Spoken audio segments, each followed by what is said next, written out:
Caution! This is an M-rated game, so the Magical Chicken insists that viewer discretion is advised.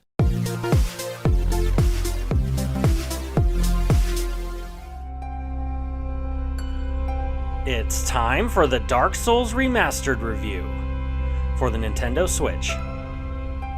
I remember becoming aware of the Dark Souls franchise way after the first game's release. I didn't have too much interest since they were on consoles I didn't own, and my PC at the time couldn't handle it. When this released on Switch, my brother picked it up first and really wanted me to play it after him. How did it fare? Let's find out. After you create your character and decide your class, you begin in a desolate asylum structured to hold the undead. That's you. The basic plot of the game is your character is on a pilgrimage to stop the world from being ushered into an age of darkness. There's more to it, but not necessary to reveal here. Just know your character and all humans are afflicted with the Dark Sign curse, which is what makes them undead. The curse brings you back to life once you die, but you become hollow. Basically, you look like a zombie but still have your wits about you. There are disadvantages to being hollow, which we'll discuss later. Once you escape the prison, you are brought to the main game world known as Lordran, and it's pretty much up to you to figure out where to go. While there are a handful of NPCs to sort of guide you, you're basically on your own. Picking your class in the beginning doesn't necessarily mean you have to stay with it. The main difference in choosing one or another determines your starting stats and equipment. For every FromSoft game I've played, I generally like to be a high damage melee tank. But just because that's my preferred playstyle doesn't mean I can't access spells. You just have to have high enough stats to perform them. There are some pretty awesome spells out there, but just know that I prefer to keep things simple with a sword and shield, as you will see throughout this review. This game doesn't request player discipline, it demands it. Think you can just go and haphazardly take on most enemies one after another? Think again. The difficulty of this game is downright brutal and punishing from start to finish. It doesn't matter if you have the best weapons and armor. If you have poor judgment and timing, you will pay for it. One of the keys to the game's difficulty is that nearly every physical action you take eats up a portion of your stamina. You can't just go swords a-blazing into a pool of enemies. If you run out of stamina, you're basically a sitting duck for a short moment. Even guarding against attacks depletes your stamina, so you can't just sit back and let your shield absorb everything, nor can you infinitely roll out of the way. You have to critically think on what the best strategy for engagement will be. The AI is not shy in attacking back or protecting themselves from you. Quickly figuring out what to do while staying vigilant of your surroundings is crucial to your success. Obtaining new weapons and gear is always a treat, but unlike most games, the weight of everything you equip can have an effect on your character's movement. A huge weapon can slow you down, and if you bulk yourself up, you'll have good armor stats, but you can't run very fast, and your dodge rolls become very slow and possibly inefficient. I like playing with fast rolls, but having mid rolls isn't that bad, as long as the attack and or armor rating is worth it. A guarantee for new players is you will die. A lot. Like I said earlier, you become hollow when you die, but if you use a humanity, which is an item pickup, you'll restore your humanness. Humanity is not too common to come across, and figuring out when to restore your humanity is a strategy in and of itself. You could stay hollow throughout the whole game, but there's a big advantage to being human. Boss battles are littered throughout the world, and it's not consistently easy to know when you're about to engage in one. Fortunately, if you are human, you can come across special messages on the ground which allow you to summon specific NPCs to help you in battle. You'll usually find these messages just before a boss fight, and if you want to make things easier for yourself, having them fight alongside you is a brief breath of fresh air. There's no in-game downside to having them assist you slay the baddies, and after the gauntlet of getting to the boss fight in general, a helpful NPC can be your own reward. Of course, there is the street cred of defeating a boss by yourself, but that's up to you on how much you care about that. Much of the game world is interconnected, and it's highly enjoyable and rewarding once you find shortcuts to previously explored areas. Scattered throughout are bonfires, which once lit and sat at, act as your save point. You'll be fully healed, however the catch is every non-boss enemy will be revived. You may come across a bonfire and activate it, but depending on your situation, you may not want to sit at it and just keep progressing.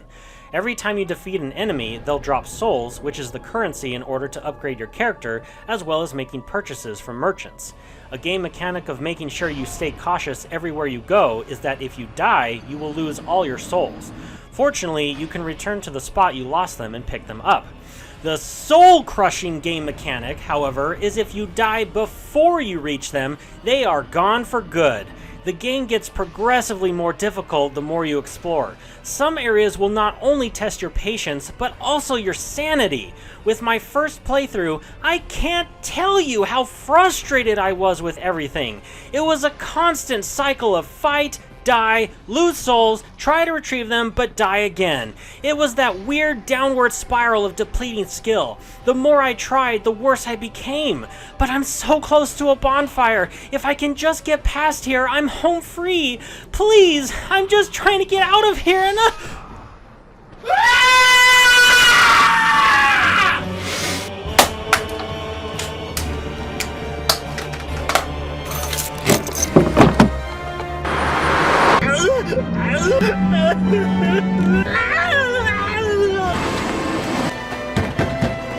Did you like the game? Love it, but I hate it! Okay, that didn't really happen, but there was a point where I became so overwhelmed I turned the game off, packed the cartridge into the game case, and almost gave it back to Red. I waited a few days to cool off and then proceeded through. One of the reasons I got so mad was not because of the game per se, but because of my own stupid mental block of getting used to the controls. Interactions are done with the B button instead of normally with A. Why is this such a problem? Because pressing A on its own makes you jump backwards, which at a minimum can become progressively more annoying the more you accidentally do it, but it can also cause accidental deaths if you're in the wrong place. You can't switch them, and for a good chunk of the game, I just couldn't get used to it. It's funny though, as I have Dark Souls 1 through 3, Bloodborne, and Elden Ring on PS4, and the physical button layout is the same as the Switch controller, but because interactions are completed using the X button, I have no problem with it. It's just the Switch button layout that messes me up, because I instinctively press A to interact with, but no, I have to get used to the B button.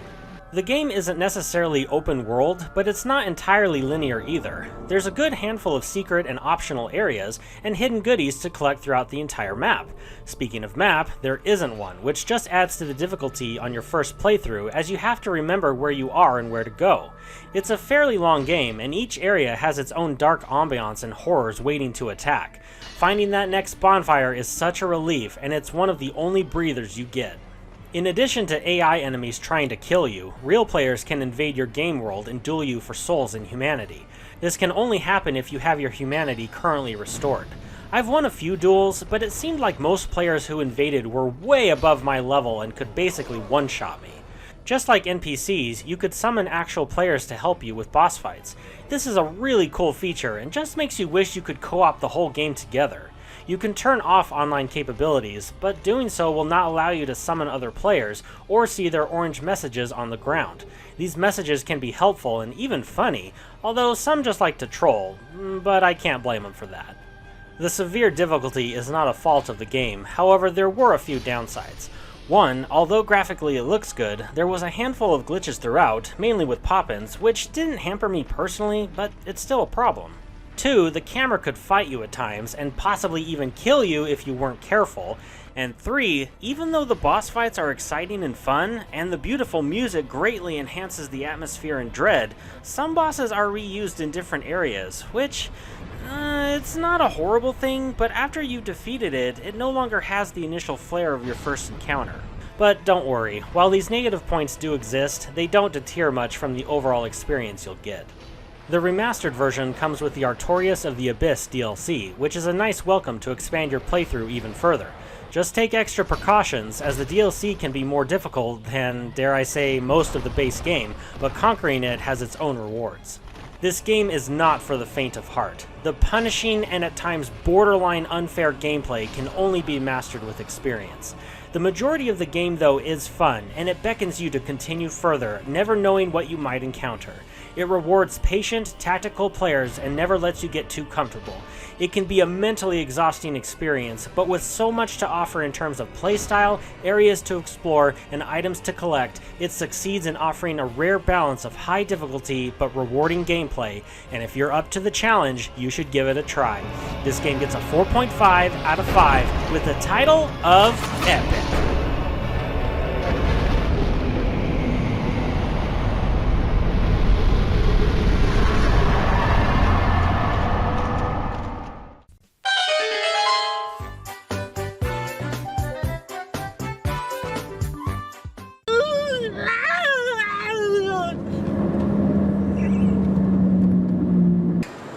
Did you like the game?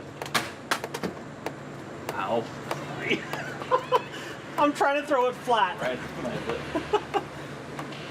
Yeah, it's probably gonna flip around. I'm trying. Okay. Did you like the game? Oh, I Oh no, that was good. Oh, really?